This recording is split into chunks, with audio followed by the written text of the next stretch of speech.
الحمدللہ رب العالمین والعاقبۃ للمتقین والصلاۃ والسلام علی سید الانبیاء والمرسلین اما بعد فاعوذ باللہ من الشیطان الرجیم بسم اللہ الرحمن الرحیم۔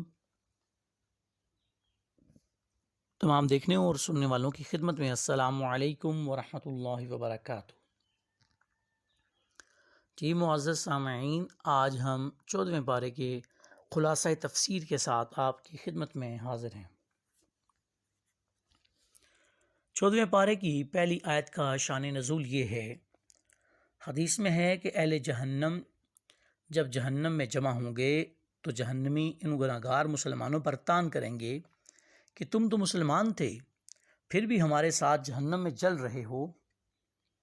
پھر اللہ تعالیٰ اپنے کرم سے گناہگار مسلمانوں کو جہنم سے نکال کر جنت میں لے جائے گا، تو کفار تمنا کریں گے کہ کاش ہم بھی مسلمان ہوتے تو اس مرحلے پر نجات پا لیتے۔ 14ویں پارے کی ابتدائی آیات میں کفار کے طعن اور استہزاء کا ذکر ہے کہ معاذ اللہ وہ رسول اللہ صلی اللہ علیہ وآلہ وسلم کو مجنون کہیں گے اور کہیں گے کہ اگر آپ سچے ہیں تو فرشتوں کو سامنے لا کر دکھا دیں۔ اللہ تعالیٰ نے فرمایا، ہم فرشتوں کو حق کے ساتھ نازل کرتے ہیں اور پھر کوئی مہلت نہیں دی جاتی۔ آیت نمبر 9 میں اللہ تعالیٰ کا قرآن مجید کی حفاظت کا ذمہ خود لینے کا ذکر ہے، جو بلا شدہ قرآن مجید کا اعجاز ہے۔ آیت نمبر 14 اور 15 میں فرمایا، اگر ہم آسمان کا کوئی دروازہ کھول دیں اور یہ منکرین خود اس سے چڑھ کر جائیں تو پھر بھی کہیں گے کہ ہم پر جادو کر دیا گیا ہے، ہماری نظر بندی کر دی گئی ہے۔ آیت نمبر 17 میں بتایا کہ شیطان فرشتوں کی باتیں سننے کے لیے آسمانوں پر جاتے ہیں تو ان پر آگ کے کوڑے برسائے جاتے ہیں، یعنی ان کا داخلہ عالم بالا میں بند ہے۔ آیت نمبر 19 سے زمین کے پھیلاؤ اور اس میں پہاڑوں کے نصب کرنے، سبزے اگانے اور دیگر وسائل معیشت کا ذکر ہے کہ یہ تمام نعمتوں کے خزانے اللہ کے پاس ہیں۔ آیت نمبر 22 میں اللہ تعالیٰ نے اپنی اس قدرت کا ذکر فرمایا کہ پانی سے لدے ہوئے بادلوں کو ہمارے حکم سے ہوائیں چلا کر لے جاتی ہیں اور پھر بارش برستی ہے، اور بلند فضاؤں میں کسی سہارے کے بغیر اللہ تعالیٰ نے لاکھوں گیلن کے حساب سے پانی سٹور کر رکھا ہے، اور وہی زندہ کرتا ہے اور وہی مارتا ہے اور سب کچھ اسی کا ہے۔ آیت نمبر 24 میں فرمایا کہ اگلوں اور پچھلوں سب کا علم اللہ کو ہے اور وہی قیامت کے دن ان سب کو جمع فرمائے گا۔ آیت نمبر 26 تا 47 میں انسانوں اور جنات کے جوہر تخلیق کا بیان ہے کہ انسان کو سڑے ہوئے گارے کی کھنکتی ہوئی خشک مٹی سے پیدا کیا اور جنوں کو بغیر دھوئیں کی آگ سے پیدا فرمایا۔ پھر اللہ تعالیٰ نے آدم علیہ السلام کا پیکر تخلیق فرمانے کے بعد فرشتوں کو تعظیم کے طور پر انہیں سجدہ کرنے کا حکم دیا۔ پھر اللہ تعالیٰ نے اسے اپنے قرب خاص سے نکال کر دھتکار دیا اور قیامت تک اس پر لعنت ہوتی رہے گی۔ شیطان نے دھتکارے جانے کے بعد قیامت تک کے لیے مہلت طلب کی، جو اسے مل گئی۔ چنانچہ اس نے اس عزم کا اظہار کیا کہ اے اللہ، میں تیرے چنے ہوئے بندوں کے علاوہ سب کو گمراہ کر دوں گا۔ اللہ تعالیٰ نے فرمایا کہ میرے منتخب بندوں پر تیرا داؤ نہیں چلے گا۔ اس مقام پر جہنم کے 7 دروازوں کا ذکر ہے۔ ان دروازوں کے نام یہ ہیں: جہنم، سعید، لوا، حطمہ، سقر، جحیم اور حاویہ۔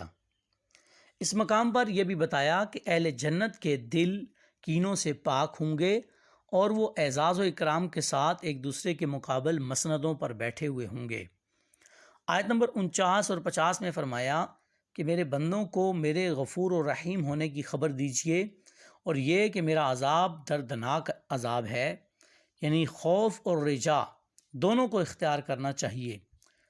چند آیات میں حضرت ابراہیم علیہ السلام اور حضرت لوط علیہ السلام کا واقعہ بیان ہوا، جس کی تفصیل اس سے پہلے گزر چکی ہے۔ اللہ نے قوم لوط کی سرکشی کے سبب ان پر سنگ باری کی اور ان کی بستیوں کو تہہ و بالا کر دیا۔ آیت نمبر 79 تا 84 سے اصحاب الایکہ اور اصحاب الحجر کا ذکر ہے کہ ان کے پاس اللہ کی نشانیاں آئیں، جس سے انہوں نے اعراض کیا اور ان کی تعمیری صلاحیتوں کا ذکر کیا کہ وہ پہاڑوں کو کھود کر اپنے لیے محفوظ مکانات بناتے تھے، لیکن ان قوموں نے انبیاء کو جھٹلایا تو یہ سب کچھ ان کو اللہ کے عذاب سے نہ بچا سکے اور ان پر اللہ کا عذاب نازل ہوا۔ آیت نمبر 99 میں قرآن مجید کی نعمت اور سورہ فاتحہ کا خاص طور پر ذکر ہے کہ کافروں کے انجام پر رنجیدہ نہ ہونے اور مسلمانوں پر اپنی ساری محبت نچھاور کرنے کا بیان ہے۔ آخری آیت میں فرمایا کہ اپنی آخری سانس تک اللہ کی عبادت کرتے رہیں۔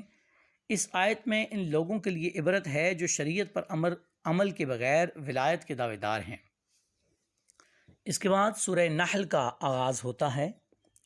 سورہ نحل مکی صورت ہے، ترتیب مصحف کے اعتبار سے 16ویں، جبکہ ترتیب نزول کے اعتبار سے 70 نمبر پہ یہ صورت موجود ہے۔ اس صورت میں نحل یعنی شہد کی مکھی کا ذکر ہے، اس لیے اس کا نام النحل رکھا گیا ہے۔ اس صورت کے اکثر مضامین میں اللہ تعالیٰ کی توحید، اس کی وحدانیت، استحقاق عبادت میں منفرد ہونے اور اس پر بے شمار دلائل پر مشتمل ہے۔ اس میں شرک کی مذمت، منکرین عذاب آخرت کے لیے وعید، سیدنا محمد رسول اللہ صلی اللہ علیہ وآلہ وسلم کی نبوت اور رسالت کے اثبات کا بیان ہے۔ کفار نے مکی زندگی میں سرکار دو عالم صلی اللہ علیہ وآلہ وسلم کو بہت ایذائیں پہنچائیں، آپ برداشت فرماتے رہے، آپ سے مسلسل استہزاءً عذاب الہی کا مطالبہ کرتے رہے۔ مکہ میں یہ آپ کے آخری دن تھے اور مدینہ میں کفار کے لیے عذاب کے اسباب موجود تھے، اس لیے فرمایا کہ اللہ کا حکم آ پہنچا، اس لیے اے کافرو تم اس کے طلب میں عجلت نہ کرو۔ اس کے بعد فرمایا کہ منصب رسالت اللہ تعالیٰ کی مرضی سے عطا کیا جاتا ہے اور آسمانوں اور زمینوں کو اور انسان کو پیدا کرنے والا اللہ تعالیٰ کی ذات اقدس ہے۔ اس کے بعد فرمایا کہ منصب رسالت اللہ تعالیٰ کی مرضی سے عطا کیا جاتا ہے اور آسمانوں اور زمینوں اور انسانوں کو پیدا کرنے والی ذات اللہ تعالیٰ کی ہے۔ آیت نمبر 5 سے چوپایوں کی پیدائش کا ذکر ہے، جن میں انسانوں کے لیے کئی طرح کے فوائد ہیں۔ یہ انسانوں کے لیے راحت کا سبب ہیں، ان میں بعض جانوروں کو کھایا جاتا ہے اور بعض میں دیگر فوائد ہیں، جیسے بھیڑوں کی اون سے گرم لباس حاصل ہوتا ہے، کچھ بار برداری کے کام آتے ہیں اور کچھ سواری کے کام آتے ہیں، جیسا کہ گھوڑے، خچر اور گدھے وغیرہ۔ آیت نمبر 9 میں جبری ہدایت کی نفی ہے اور فرمایا کہ اللہ تعالیٰ نے سیدھے راستے کے بیان کو اپنے ذمہ کرم پر لیا ہے اور گمراہی اور ہدایت کو قبول کرنا انسان کے اختیار میں ہے۔ آیت نمبر 11 سے زمین سے پیدا ہونے والے پھلوں اور نعمتوں کا ذکر ہے اور یہ کہ شمس و قمر اور ستارے اسی کے حکم کے تابع ہیں۔ انسان سمندر پر سواری کر کے تلاش رزق کے لیے سفر بھی کرتا ہے اور مچھلیوں کا شکار کر کے تازہ گوشت کھاتا ہے۔ سمندروں ہی سے مختلف قسم کے زیورات میں استعمال ہونے والی چیزیں نکلتی ہیں۔ اس کے بعد زمین میں پہاڑوں کے گاڑنے، نہروں، منزل پانے کے لیے راستوں، نشان منزل اور ستاروں کا ذکر فرمایا۔ ان تمام نعمتوں کا تفصیل کے ساتھ ذکر کرنے کے بعد فرمایا، اور اگر تم اللہ کی نعمتوں کو شمار کرنے لگو تو ان کا احاطہ نہیں کر سکو گے۔ آیت نمبر 20 سے مشرکوں کے باطل معبودوں کی بے بسی اور بے کسی کا ذکر ہے کہ وہ خود مخلوق ہیں، وہ بے جان ہیں، نعمت حیات سے محروم ہیں، انہیں خود اپنے انجام کا کچھ پتہ نہیں، جبکہ مسلمانوں کا معبود اللہ وحدہ لا شریک ہے اور ظاہر و باطن کو جاننے والا ہے۔ آیت نمبر 25 میں بتایا کہ جو لوگ گمراہوں کے رہنما ہیں وہ اپنے گناہوں کا بوجھ بھی اٹھائیں گے اور جن کو انہوں نے گمراہ کیا ہے ان کا وبال بھی ان پر ہوگا۔ اہل تقویٰ اور اہل ایمان کو عطا کی جانے والی نعمتوں کا ذکر کر کے فرمایا کہ ان کی وفات کے وقت فرشتے ان کی پاکیزہ روحوں کا استقبال کریں گے اور ان پر سلام بھیجیں گے۔ آیت نمبر 35 سے ہر دور کے کفار و مشرکین کا ایک عذر لنگ بیان کیا گیا ہے کہ اگر اللہ چاہتا تو ہم اور ہمارے باپ دادا اس کے سوا کسی کی عبادت نہ کرتے اور نہ ہی اس کے حکم کے بغیر کسی چیز کو حرام قرار دیتے۔ ہم پہلے بتا چکے ہیں کہ اللہ کی مشیت اور ہے اور اس کی رضا اور ہے۔ ایک استاد ایک نالائق شاگرد کو فیل کرتا ہے تو یہ اس کی خواہش یا رضا نہیں ہوتی بلکہ قانون کا تقاضا ہوتا ہے، اور مشیت الہی قانون الہی ہے۔ آیت نمبر 36 سے فرمایا کہ ہم نے آپ سے پہلے امتوں میں رسول بھیجے، انہوں نے توحید کی دعوت دی اور طاغوت سے روکا، جس کے نصیب میں ہدایت تھی وہ ہدایت پا گئے، اور جو بدبخت تھے وہ گمراہی کا شکار ہوئے۔ اور آپ خواہ ان کو ہدایت یافتہ ہونے پر کتنے ہی حریص ہوں، اللہ جسے گمراہ کر دیتا ہے اسے ہدایت نہیں دیتا۔ کفار کی قسمیں کھا کر وقوع قیامت کے انکار پر بتایا کہ قیامت ضرور آئے گی۔ آیت نمبر 40 میں اللہ تعالیٰ نے اپنی قدرت کی جلالت کو اس طرح بیان کیا کہ جب ہم کسی چیز کا ارادہ کرتے ہیں تو ہمارے کن ہو جا کہتے ہی وہ چیز وجود میں آ جاتی ہے۔ آیت نمبر 41 میں مہاجرین کے لیے دنیا میں بہترین ٹھکانے اور آخرت میں بڑے اجر کا بیان ہے۔ آیت نمبر 43 سے اللہ تعالیٰ نے نبی کریم صلی اللہ علیہ وآلہ وسلم سے فرمایا کہ آپ سے پہلے بھی ہم نے مردوں کو رسول بنایا تھا جس کی طرف ہم وحی کرتے تھے، اور حقانیت کے واضح دلائل اور کتابیں بھی بھیجیں، اور اے رسول صلی اللہ علیہ وآلہ وسلم ہم نے آپ کی طرف بھی قرآن نازل کیا تاکہ آپ لوگوں کو ہمارے وہ احکام وضاحت کے ساتھ بتا دیں جو ان کی طرف اتارے گئے ہیں۔ قرآن نے یہ بھی فرمایا کہ جو تو تم نہیں جانتے وہ اہل علم سے پوچھ لو۔ آیت نمبر 45 سے فرمایا کہ اسلام اور داعی اسلام کے خلاف سازشیں کرنے والے کفار کو اللہ کے عذاب سے بے پرواہ نہیں ہونا چاہیے جو ان کے پاس کسی بھی صورت میں آ سکتا ہے۔ آیت نمبر 48 سے اللہ تعالیٰ نے اس امر کو بیان فرمایا کہ کائنات کی ہر چیز اللہ کی بارگاہ میں مصروف عبادت ہے، یہاں تک کہ چیزوں کا سایہ جو دائیں اور بائیں جھکتا ہے وہ بھی اللہ کو سجدہ کر رہا ہوتا ہے۔ آیت نمبر 51 سے اللہ تعالیٰ کی وحدانیت، ہر چیز اس کی ملک ہونے اور ہر نعمت اس کی طرف سے ہونے اور اللہ تعالیٰ کی اطاعت لازمی ہونے کا بیان ہے، اور مشرکین کا مصیبت کے وقت اللہ تعالیٰ کی جناب میں گڑ گڑانے اور مصیبت دفع ہونے کی صورت میں دوبارہ شرک کرنے کا بیان ہے۔ آیت نمبر 56 میں کفار کا اللہ کے دیے ہوئے مال سے بتوں کے لیے حصے مقرر کرنے کی مذمت ہے۔ آیت نمبر 57 سے بتایا کہ مشرک اللہ کی طرف بیٹیوں کی نسبت کرتے ہیں، وہ ان تمام نسبتوں سے پاک ہے۔ ان کا اپنا حال یہ ہے کہ اگر ان کو بیٹی کی پیدائش کی خبر دی جائے تو ان کا چہرہ کالا پڑ جاتا ہے اور وہ غصے سے بھر جاتے ہیں۔ بیٹی کی پیدائش کو بری خبر جانتے ہوئے اپنی قوم سے چھپتے پھرتے ہیں کہ بیٹی کو ذلت اٹھا کر زندہ رکھیں یا رسوائی سے بچنے کے لیے اسے زندہ درگور کر دیں۔ اس سے معلوم ہوا کہ جس عہد میں قرآن نازل ہو رہا تھا اس میں بیٹیوں کے حوالے سے لوگوں کی سوچ کیا تھی۔ پھر اسلام نے عورت کو ماں، بیٹی، بہن اور بیوی کے روپ میں کتنا تقدس عطا فرمایا۔ آیت نمبر 60 میں گناہوں پر اللہ تعالیٰ کے جلد مواخذہ نہ کرنے کی حکمت بیان کرتے ہوئے فرمایا کہ اگر اللہ لوگوں کو فوراً پکڑتا تو زمین پر کوئی جاندار باقی نہ بچتا، بلکہ اللہ تعالیٰ آگے اور پیچھے نہ ہونے والے مقررہ میعاد تک مہلت دیتا ہے۔ آیت نمبر 64 میں فرمایا اور ہم نے آپ پر یہ کتاب صرف اس لیے نازل کی تاکہ آپ اس چیز کو صاف بیان کر دیں جس میں یہ اختلاف کرتے ہیں، اور یہ کتاب مومنوں کے لیے ہدایت اور رحمت ہے۔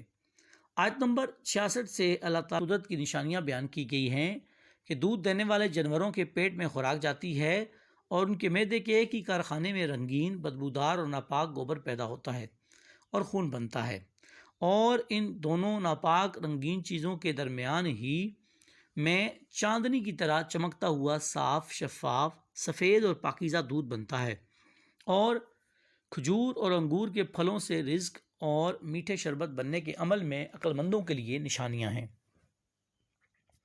آیت نمبر 68 میں شہد کی مکھی کا ذکر ہے۔ اللہ تعالیٰ نے اس چھوٹی سی مخلوق کو پہاڑوں، درختوں اور چھپروں میں اپنا مستحکم گھر بنانے کا شعور عطا فرمایا۔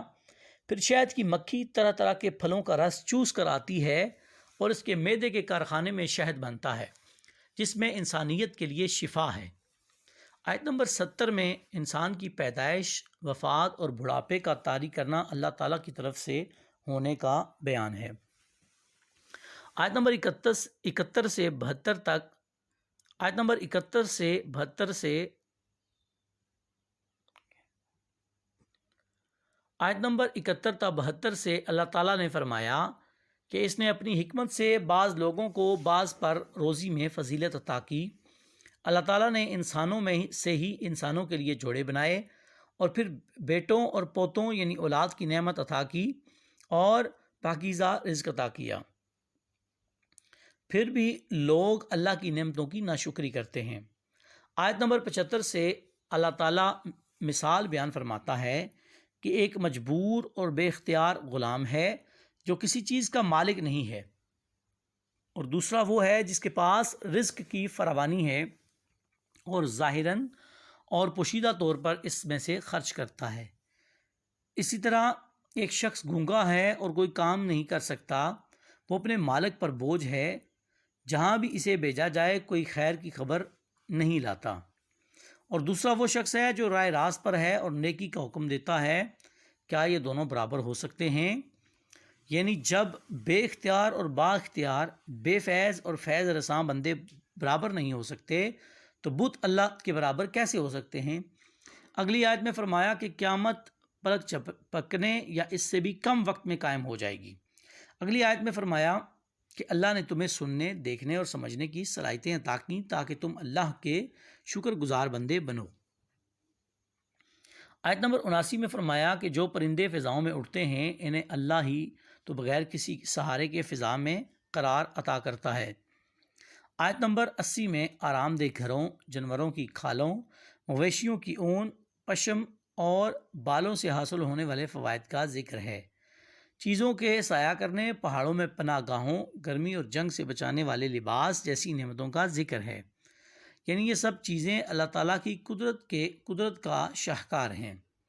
آیت نمبر 86 سے فرمایا کہ مشرکین جن معبودوں کو پوجتے ہیں کل بروز قیامت وہ ان سے بیزاری کا اظہار کریں گے اور ان کو جھوٹا ثابت کر کے اللہ کی بارگاہ میں عاجزی پیش کریں گے۔ ان کو دوہرا یعنی اپنے کفر اور دوسروں کو حق سے روکنے کا عذاب ملے گا۔ آیت نمبر 89 میں اللہ تعالیٰ نے فرمایا کہ قیامت کے دن ہم ہر امت کے خلاف انہی میں سے ایک گواہ یعنی اس عہد کے نبی اور رسول پیش کریں گے، اور اے رسول مکرم صلی اللہ علیہ وآلہ وسلم ہم ان سب پر آپ کو گواہ بنا کر پیش کریں گے۔ یعنی ہر نبی اللہ کی عدالت میں گواہی دے گا کہ اس نے دعوت حق کا فریضہ انجام دیا تھا، اور سیدنا محمد رسول اللہ صلی اللہ علیہ وآلہ وسلم ان سب نبیوں کی گواہیوں کی تصدیق کریں گے۔ آیت نمبر 90 قرآن مجید کی آیات جامع الاحکام میں سے ایک آیت ہے جسے تقریباً ہر خطبے میں پڑھا جاتا ہے کہ اللہ عدل، احسان اور قرابت داروں کو دینے کا حکم فرماتا ہے، بے حیائی، برائی اور سرکشی سے روکتا ہے، تم اس نصیحت کو قبول کرو۔ آیت نمبر 91 میں وعدے کی پاسداری کا حکم دیا اور قسمیں کھا کر توڑنے سے منع فرمایا۔ دنیاوی فائدے کے لیے دھوکہ دہی کے لیے قسمیں کھانے کو معیوب قرار دیا اور فرمایا کہ ان لوگوں کی مثال اس عورت جیسی ہے جو سود کاٹتی ہے اور پھر اسے ٹکڑے ٹکڑے کر دیتی ہے، یعنی محنت کر کے اسے ضائع کر دیتی ہے۔ اگلی آیات میں فرمایا کہ دنیا کے حقیر اور ناپائیدار فائدے کے لیے اللہ کے عہد کو نہ توڑو، دائمی اور ابدی نعمتیں صرف اللہ کے پاس ہیں۔ اللہ تعالیٰ نے وعدہ فرمایا کہ ہر مومن مرد اور عورت جو نیک کام کریں گے تو ہم ان کو پاکیزہ زندگی عطا کریں گے اور ان کو بہترین جزا دیں گے۔ آیت نمبر 99 میں یہ تعلیم دی کہ قرآن مجید کی تلاوت شروع کرنے سے پہلے اعوذ باللہ من الشیطان الرجیم پڑھنا چاہیے، یہ کہ شیطان کا زور مومنوں پر نہیں صرف اپنے دوستوں اور مشرکوں پر چلتا ہے۔ آیت نمبر 101 میں ایک آیت کی جگہ دوسری آیت لانے کے خلاف کفار کی ہرزہ سرائی کا ذکر ہے۔ فرمایا کہ اللہ خوب جانتا ہے جو وہ نازل کرتا ہے۔ آیت نمبر 103 سے بتایا کہ جب علیہ وآلہ وسلم کی زبان سے اعلیٰ ترین درجے کی فصاحت و بلاغت کے حامل قرآن کا معجزہ کفار مکہ کے سامنے پیش ہوا اور وہ اس کے بار بار چیلنج کا جواب نہ دے سکے تو یہ کہنے لگے کہ ان کو کوئی بشر یہ کلام سکھاتا ہے، اور ان کی دلیل کی کمزوری کا اندازہ اس سے ہو سکتا ہے کہ قرآن فصیح و بلیغ عربی میں ہے، اور جس شخص کی طرف انہوں نے سکھانے کی نسبت کی وہ اجمی ہے۔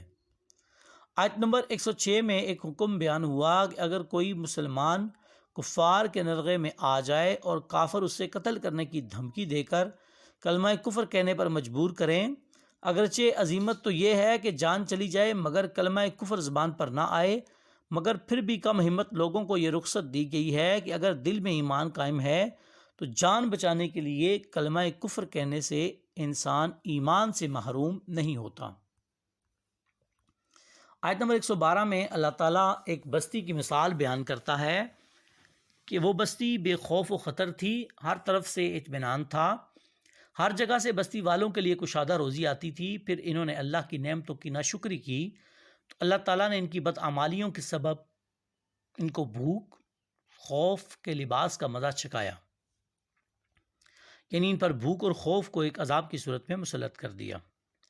آیت نمبر 114 میں اللہ تعالیٰ کے دیے ہوئے حلال طیب رزق سے کھانے اور اس کا شکر ادا کرنے کا حکم فرمایا۔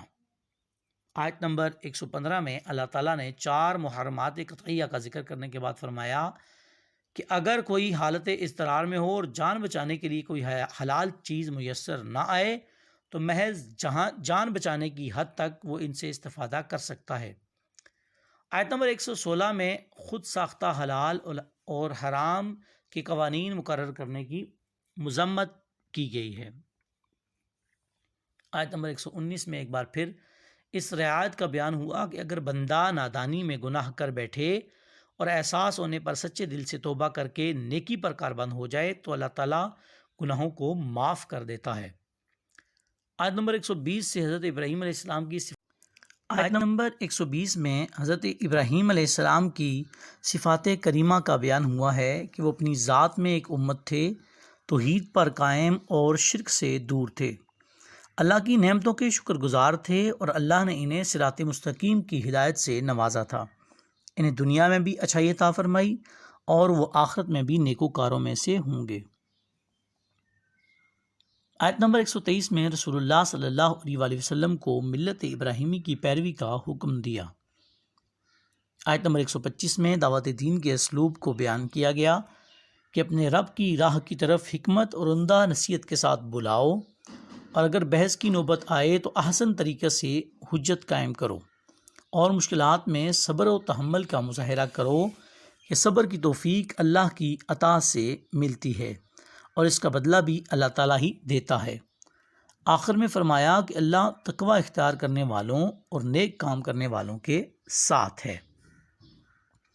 آج ہم نے پارہ نمبر 14 کے مضامین کو آپ کے سامنے بیان کیا ہے۔